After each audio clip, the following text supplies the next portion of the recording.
bom? Então, bom dia, obrigado pela presença. Hoje a gente vai trabalhar o restinho que ficou do nosso assunto. A aula passada eu não quis acelerar muito, então vou pedir que vocês abram a apostila na página 139 para a gente trabalhar a parte de segurança da informação. O pessoal que está em casa também nos assistindo, pode, por favor, fazer a gentileza de abrir lá na 139 e vai acompanhando comigo aqui que eu tenho um material pronto. Ok? Podemos começar? Bom, hoje a gente vai trabalhar um assunto que é a parte de segurança da informação. E a parte de segurança da informação não são todas as provas de concurso que é exigido, né? Que é esse tema é exigido. Mas quando é exigido, normalmente costuma pegar os candidatos. Sempre tem uma questãozinha ali que costuma pegar. Então a gente vai trabalhar hoje os principais conceitos da parte de segurança da informação. Então o que acontece? Primeira coisa, o que é a tal da segurança da informação? Segurança da informação busca reduzir os riscos de vazamentos, fraudes, erros, uso indevido, sabotagens, paralisações, roubo de informações ou qualquer outra ameaça que possa prejudicar o sistema de informação ou equipamentos de um indivíduo ou organização. Então a segurança da informação visa basicamente proteger os dados contra o uso indevido por pessoas que não estão devidamente credenciadas. Primeira coisa que a gente tem que entender sobre segurança da informação é que ela tem que obedecer a 4 princípios. E quais são esses 4 princípios? A disponibilidade, a integridade, a confidencialidade e a autenticidade. Esses são os 4 princípios da segurança. E eu coloquei aqui, né, em forma de dica, digamos assim, que é para vocês poderem guardar.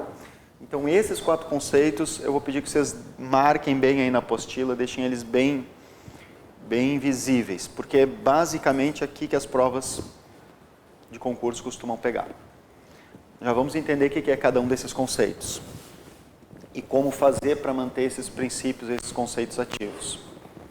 Ok? Posso ir avançando?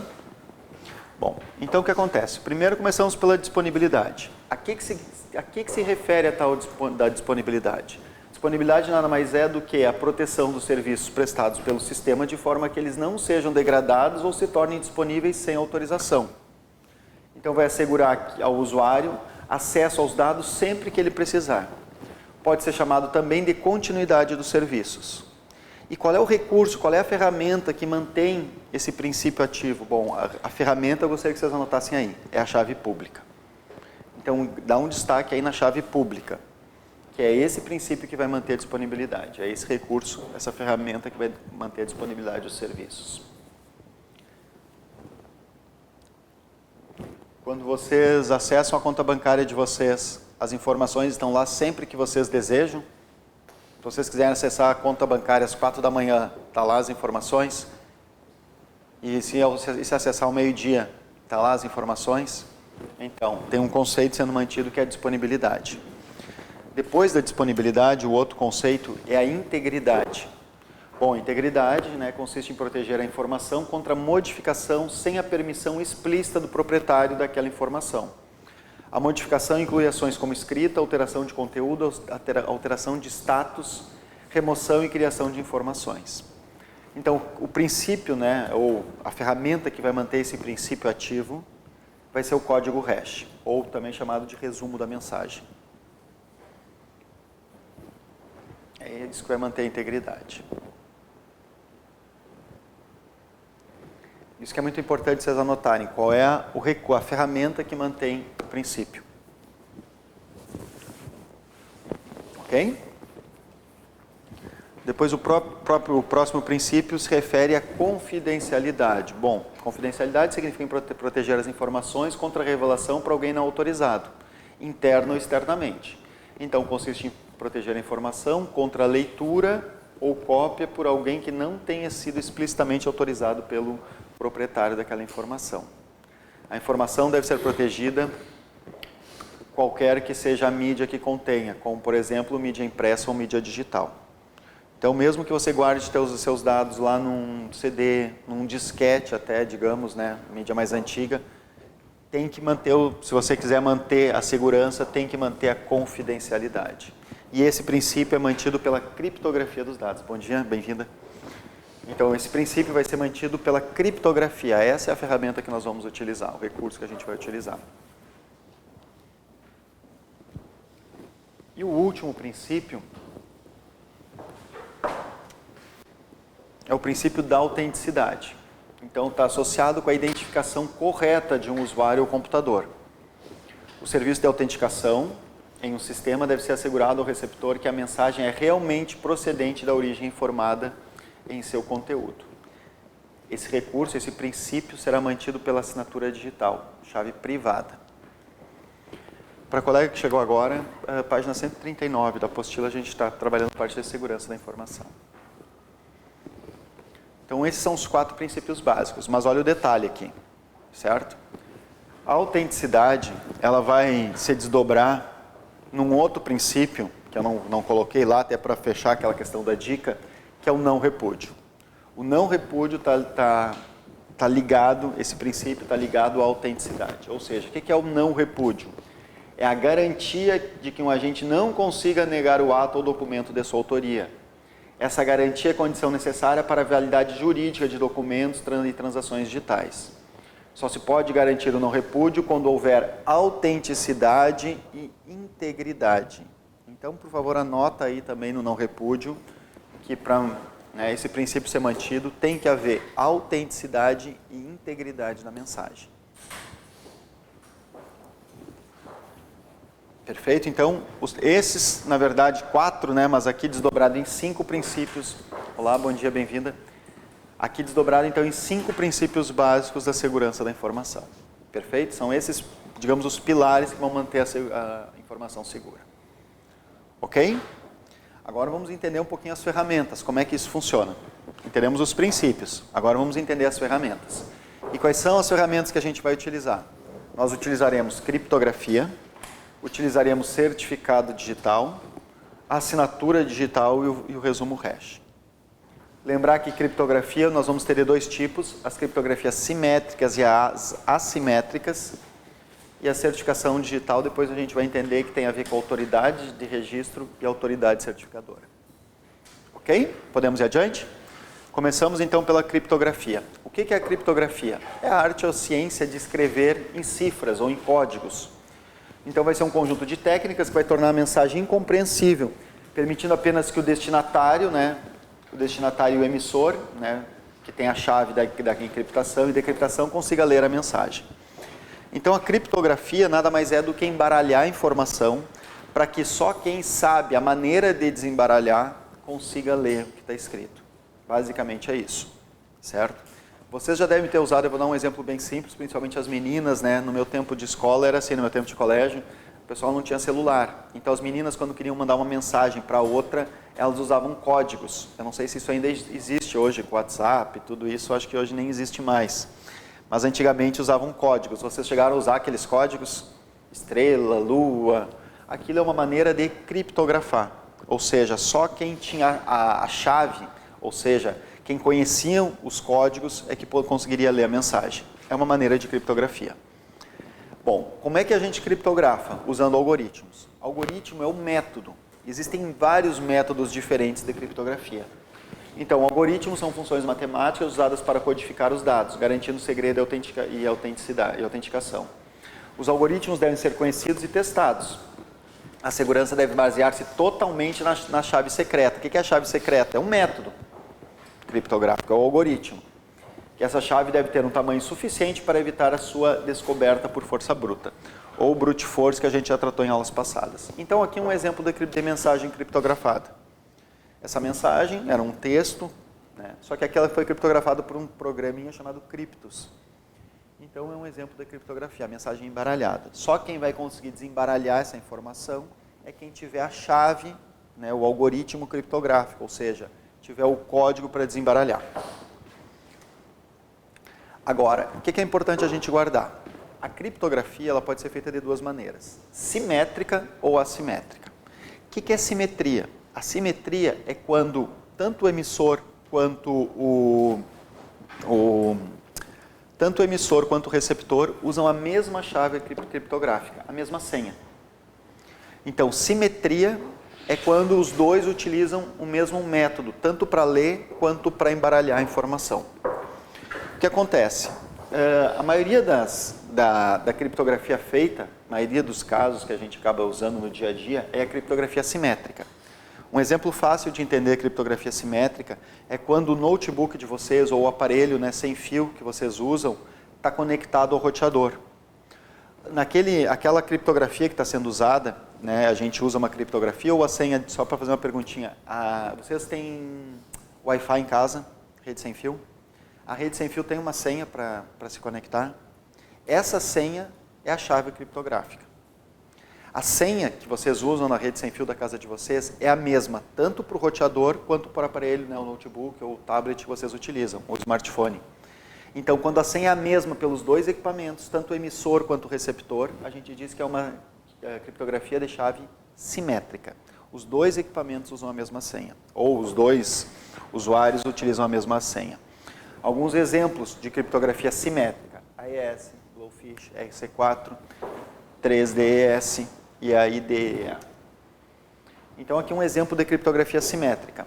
Eu tenho a mensagem, ela foi codificada, a chave que eu uso é a mesma chave que o outro usuário vai usar para decodificar. Então, a chave é a mesma, aqui a verdinha. Isso é criptografia simétrica. A criptografia simétrica, ela é bastante utilizada porque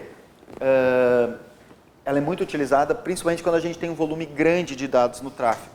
Ou seja, quando tem muitos dados para trocar, a criptografia mais utilizada é a simétrica. Então, o que acontece? Uma única chave para cifrar e decifrar a mensagem.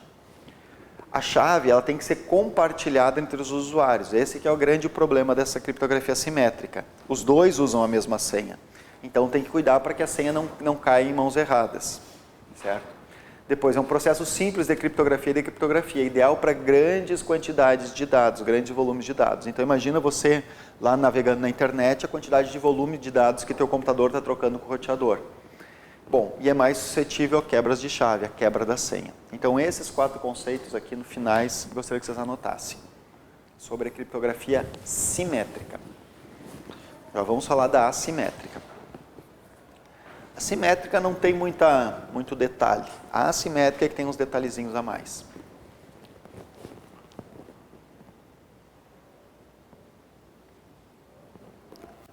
Vocês entram na rede sem fio aqui do curso?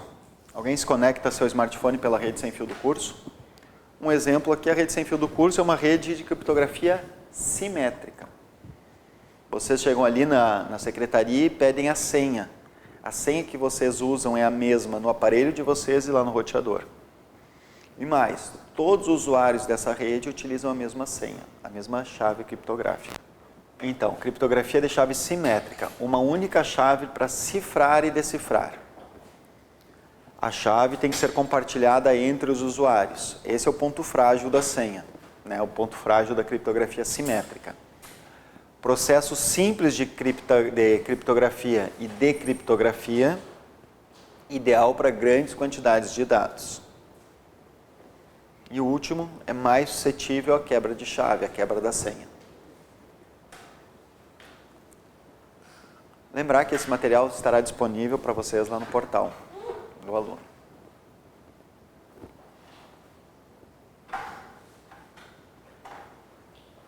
Ok. Não. É uma senha única para todos. Ok? Bom, agora vamos falar um pouquinho de criptografia de chave assimétrica. O que é a assimetria? Na assimetria, cada usuário tem uma senha diferente. Ou seja, o emissor tem uma senha e o receptor tem outra senha. Ou seja, o emissor tem uma chave e o receptor tem outra chave. Isso é assimetria. Então, também conhecida como criptografia de chave pública, utiliza duas chaves distintas. Uma pública, que pode ser livremente divulgada, e uma privada, que tem que ser mantida em segredo por seu dono. Quando uma informação é codificada com uma das chaves, somente a outra chave do par pode decodificá-la. Então, esse processo já é diferente. Cada equipamento ou cada usuário tem uma senha diferente. Um tem uma chave pública e o outro tem a chave privada. Quando um criptografa pela chave pública, só quem tem a chave privada consegue decriptar. E quando quem criptografa pela chave privada, só quem tem a chave pública consegue decriptar. Perfeito? Então funciona assim, ó. Antes disso, né?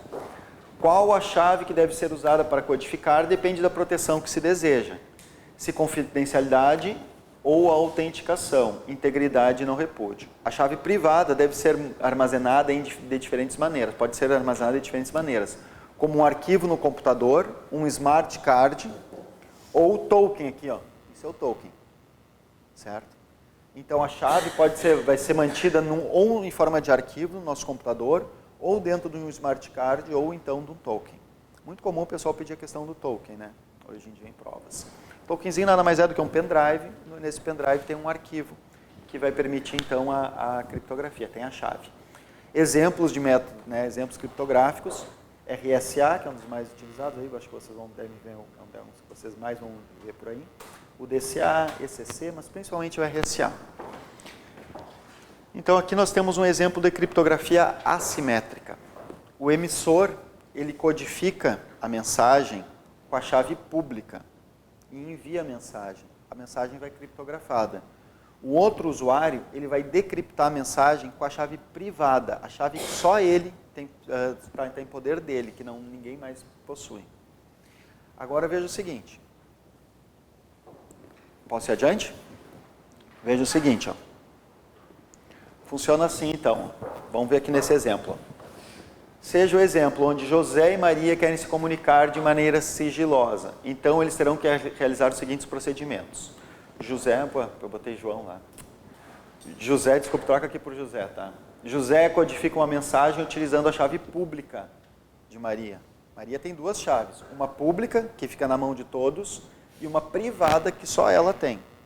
O que acontece? O João, né, o José, ele vai cifrar a mensagem com a chave pública da Maria e vai enviar. Só quem vai conseguir decriptar a mensagem é a própria Maria, que tem a chave privada. Então o que acontece? A Maria disponibiliza a chave pública para os amigos, para todos os usuários que ela quer permitir que possam encriptar a mensagem. Então isso é muito comum no caso dos bancos. O que os bancos fazem? Eles passam para nós uma chave pública.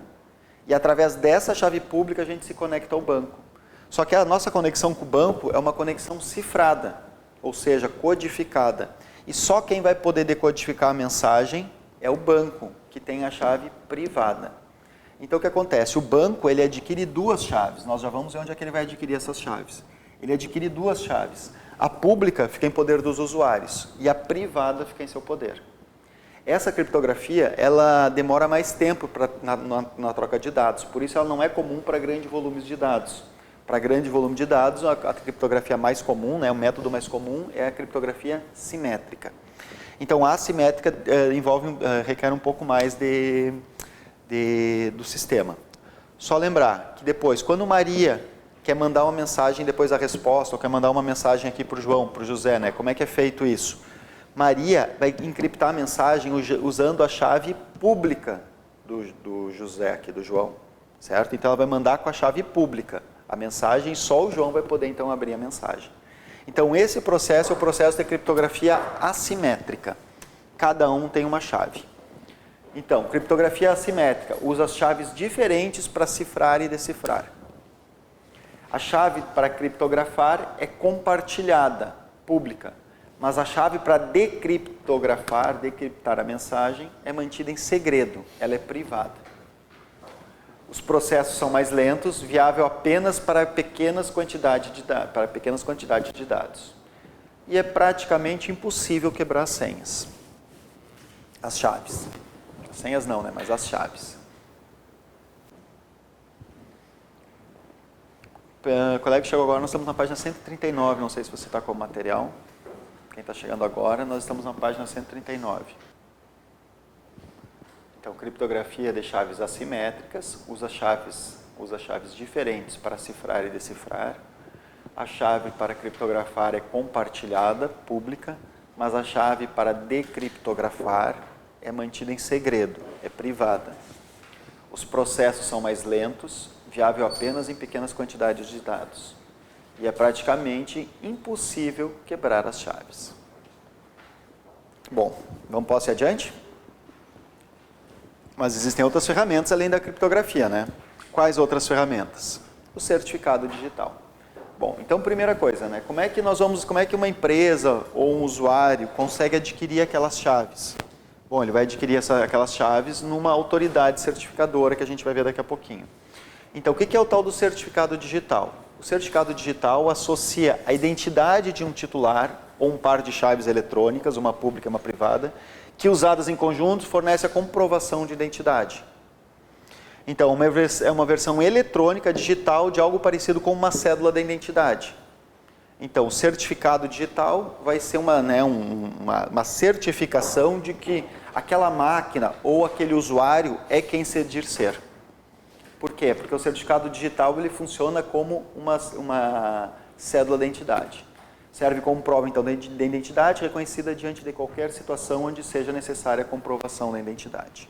Isso é o que é o certificado digital. Bom, então o que acontece? O certificado digital, né, o certificado de identidade digital é emitido e assinado por uma autoridade certificadora. Ele é emitido por alguém, né, por alguma entidade.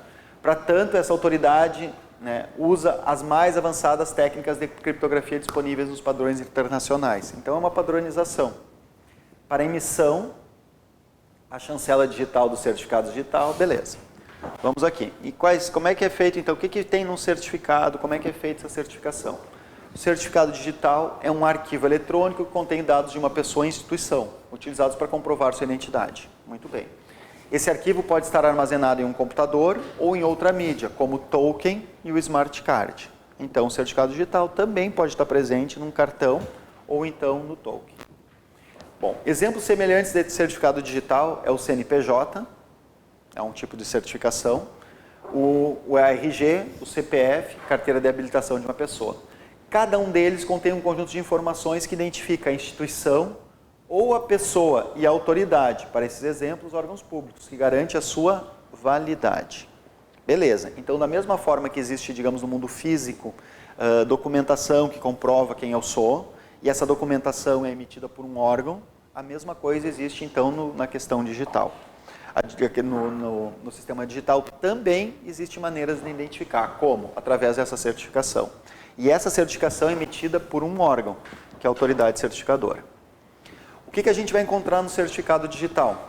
Bom, nós vamos encontrar dados que identificam o dono, nome, número de identificação, estado, nome da autoridade certificadora que emitiu o certificado, número de série e o período de validade do certificado, e a assinatura digital da autoridade certificadora.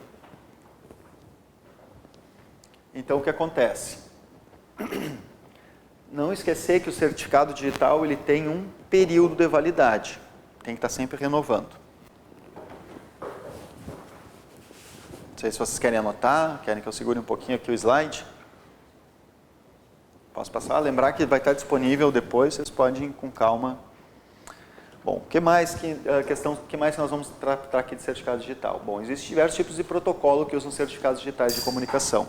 Eu quero que vocês guardem o SSL, esse protocolo. Esse protocolo está associado ao protocolo TCP.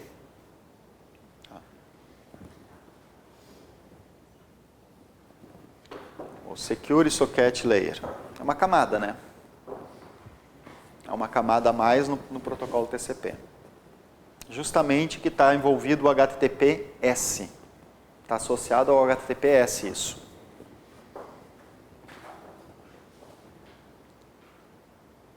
Posso ir adiante?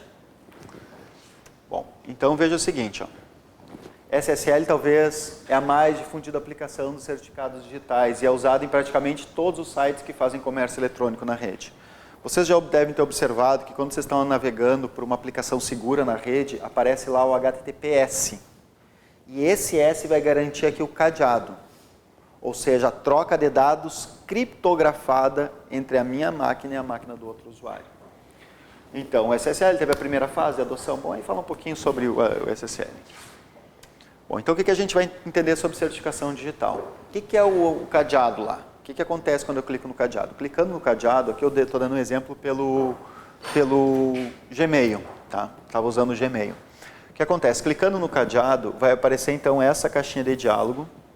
Eu troquei aqui para a aba Conexões e aqui está dando qual é a autoridade certificadora, quem é que está identificando a outra máquina que eu estou acessando. Então, A identidade do website foi confirmada pelo Google Internet Authority. Essa é a autoridade certificadora, é essa autoridade que está dizendo que esse site que eu estou entrando é quem se diz ser. Então, o Gmail está sendo autenticado pelo Google. No caso, o Google é uma autoridade certificadora. E mais, sua conexão com Gmail, Google, está criptografada por uma criptografia moderna. A conexão usa TLS. O TLS está associado ao SSL que a gente acabou de ver ali. A conexão de criptografia autenticada utilizando, está aqui a chave criptográfica, com o mecanismo de troca de chaves. Vamos adiante aqui, ó. O que mais que me informa? Aí eu cliquei em informações do certificado, só para vocês entenderem. Eu cliquei em informações do certificado. E aqui nas informações do certificado eu obtive as seguintes informações. Bom, estava garantida a identidade, que foi emitido para o Google, esse certificado. Quem é que emitiu? O próprio Google, né, que é uma autoridade certificadora, e está aqui a validade. Ó. Por isso que tem que tomar um pouquinho de cuidado. O que acontece? É muito comum, às vezes, o nosso computador, quando a placa-mãe entra em curto, a bateria, aquela que mantém a data e a hora do sistema, ela se esvaziar. Né? Sabe que tem aquela bateriazinha lá na placa-mãe, né? E aquela bateria que mantém a data e a hora do sistema. Às vezes, o nosso computador está em curto. E aquela bateria ela se vai muito rápido. Normalmente aquela bateria é feita para durar a vida inteira do teu computador. Mas quando a placa-mãe entra em curto, ela costuma ser descarregada muito rápido. Então a data do nosso sistema, às vezes, quando a gente inicializa, vem com a data inicial, a data lá da placa-mãe, a data do BIOS. Então o que acontece? Quando a gente tenta entrar em algum sistema que tem criptografia, que tem certificação, e essa certificação tem uma validade, e se a minha data do meu sistema está fora dessa validade, o computador aqui, ou seja, meu navegador, avisa. E às vezes, muitas vezes, impedindo até de entrar no sistema. Não sei se vocês já passaram por essa situação. De estar com a data do sistema diferente da data do certificado. Então ele vai me informar, dizendo que eu estou entrando numa conexão não segura. Mas veja o que mais que ele está me informando, além disso. Depois eu troquei aqui para detalhes. Ele está me mostrando a versão, o número de série, todos aqueles dados que a gente viu antes. O algoritmo da assinatura, quem é o emissor, é válido, qual é o período de validade, né, é válido até quando. A chave pública, eu disse para vocês que a RSA é a chave mais utilizada. Então aqui ele está me dando dados a respeito da certificação. E mais, tá? Quem é o órgão que está certificando. Perfeito? Então, como é que eu quero que vocês entendam isso? Os certificados digitais, eles são emitidos, digamos assim, por um cartório online. Existem cartórios online, assim da mesma forma que existem os cartórios físicos, existem cartórios online que autenticam máquinas e usuários. Esses cartórios online, então, vão permitir que a gente adquira os certificados. E nos certificados é que a gente vai adquirir, então, as chaves, a pública e a privada. Então, a autoridade certificadora é a entidade responsável por emitir o certificado. E nós temos também as autoridades de registro, são as entidades operacionais vinculadas às autoridades certificadoras. São responsáveis pela identificação e cadastramento do usuário na presença dos agentes registradores. Pelo encaminhamento das solicitações de certificação digital, as ACs, né, e pela manutenção do registro de suas operações. Então, a autoridade de registro são as responsáveis pela identificação e o cadastramento. E a autoridade certificadora é responsável por emitir o certificado. Então, um exemplo clássico, eu vou entrar aqui como se fosse entrar no Facebook, só para a gente... Vocês já devem ter observado que quando vocês estão acessando o Facebook,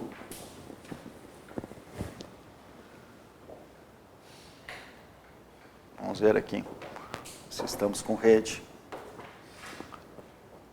Então, vocês vão observar que nós temos lá o HTTPS. Esse S é uma camada a mais no protocolo HTTP. A camada do SSL que a gente viu ali está vinculada a esse S. Tá? E o que acontece? Agora eu tenho aqui o recurso do cadeado, vou clicar nele.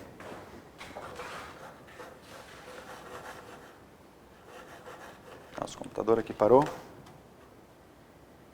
Vamos aguardar aqui que tivemos um pequeno travamento aqui por algum motivo. Vamos ver aqui, vamos conectar e desconectar de novo esse mouse. Aí. Então vamos lá, vamos clicar lá no cadeado. relatório de segurança, eu tenho lá, ó, exibir certificados. Está lá. Então, sempre que vocês desconfiarem do sistema que vocês estão acessando, clica no cadeado. Essa é a regra. Estou acessando o banco tem que ter a ferramenta do cadeado. Estou acessando o Facebook, tem que ter a ferramenta do cadeado. Estou acessando meu e-mail, tem que ter a ferramenta do cadeado. Porque a troca de dados tem que ser segura. E como é que é feito agora, essa troca de dados? Eu tenho aqui no meu computador a chave, me ajuda agora. Eu tenho a chave pública. Eu estou encriptando a mensagem com a chave pública. Quando eu acesso o Facebook tem a chave privada. Então, ele vai decriptar a mensagem. E quando ele tiver que responder a minha mensagem, ele vai encriptar pela chave pública. E eu vou conseguir, então, abrir pela chave pública. A privada fica com o Facebook e ele não abre nunca. Perfeito? E quem é que emitiu essas chaves? Quem emitiu essas chaves, vamos lá para a autoridade certificadora. E a autoridade certificadora aqui, versão, pararanana, é o Avast. Ó. O emissor aqui, válido, requerimento, é o Avast. Emissor, o Avast. Essa é a autoridade certificadora. É o Avast que está certificando que o Facebook é quem se diz ser. Agora eu pergunto, uma vez que o Facebook se identificou, tem como ele depois, mais tarde, repudiar, dizer que não era ele?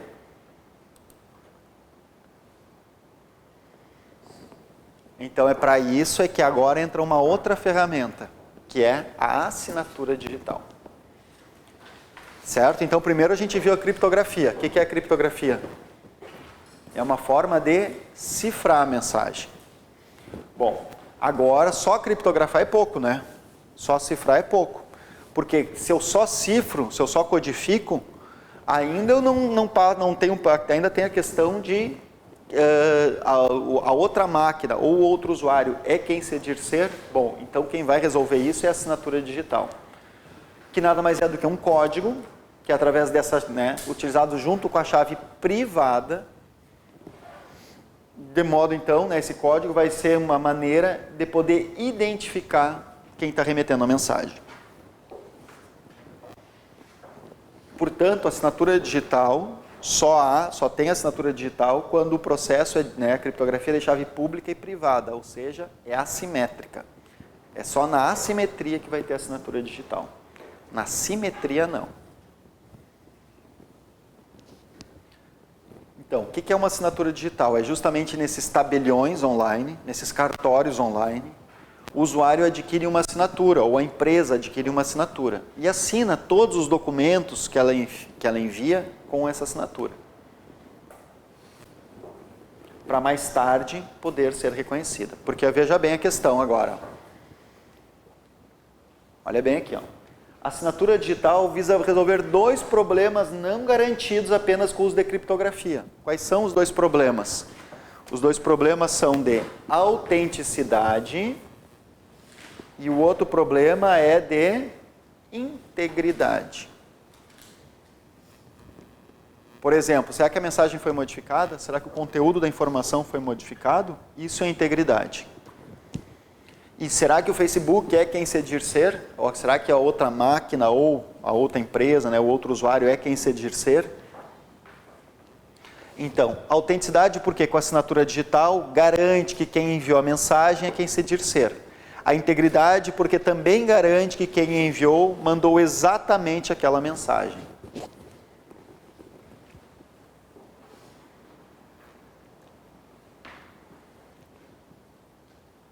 Vocês sabem que quem estudou na UFSC, eu não sei se é o DESC também é assim, mas na UFSC, hoje em dia você pode tirar seu histórico sem ter que vir, sem estar presencialmente lá na UFSC.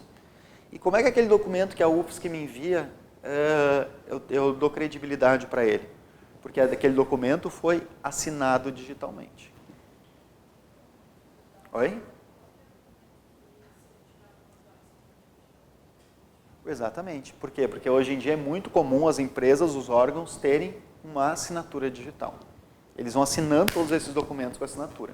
Então, assinando com assinatura digital, o que acontece? Eu consigo manter a autenticidade e a integridade. Mas e como é que isso é mantido?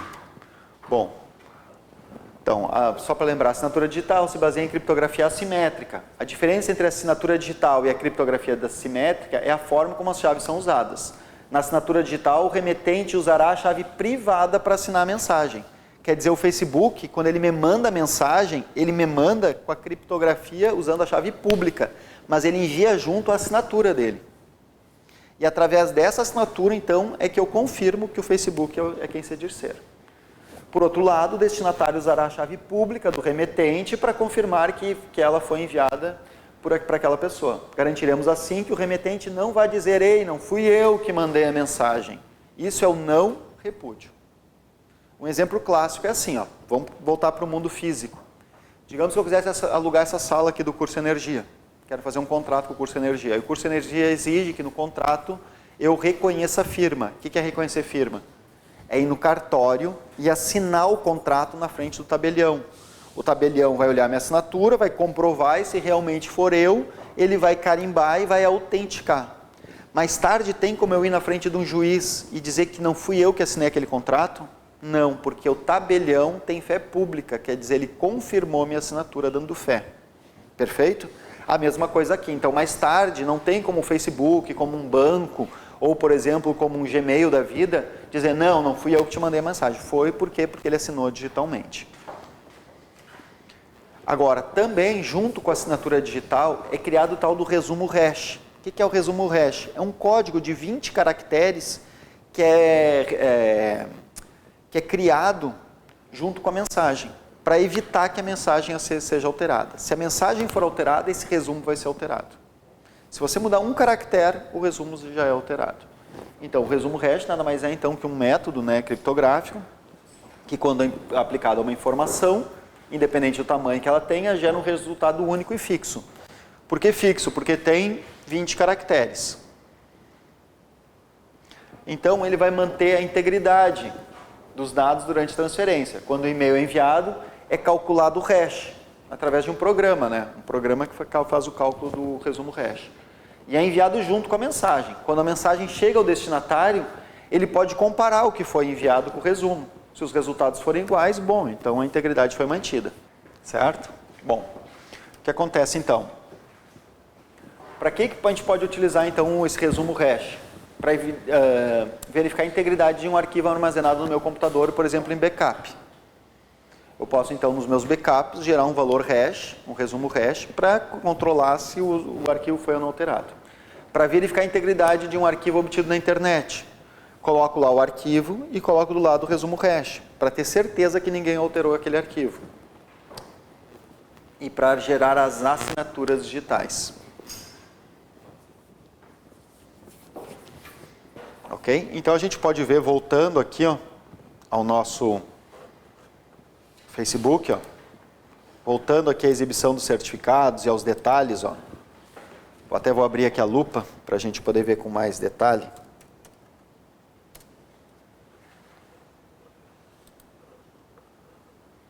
Então repara o seguinte, ó, que olhando aqui a certificação, né, eu tive aqui então quem foi o emissor da certificação, período de validade da certificação, mas mais, eu tenho lá, ó, a chave pública.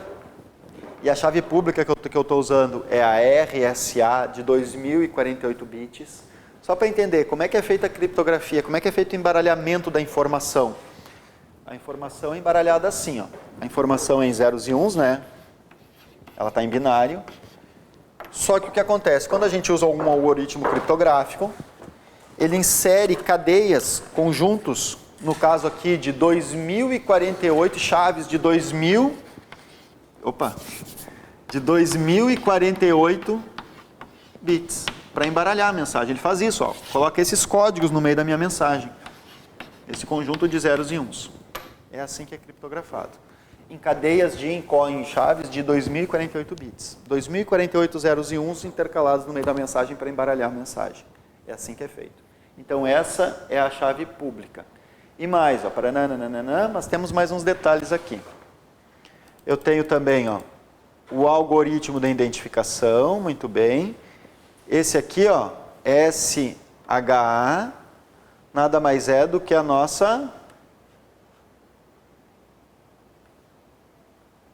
resumo hash. Aqui o algoritmo de impressão digital. Eu queria pegar aqui, mas esse aqui não trouxe todos os dados. Aqui, ó.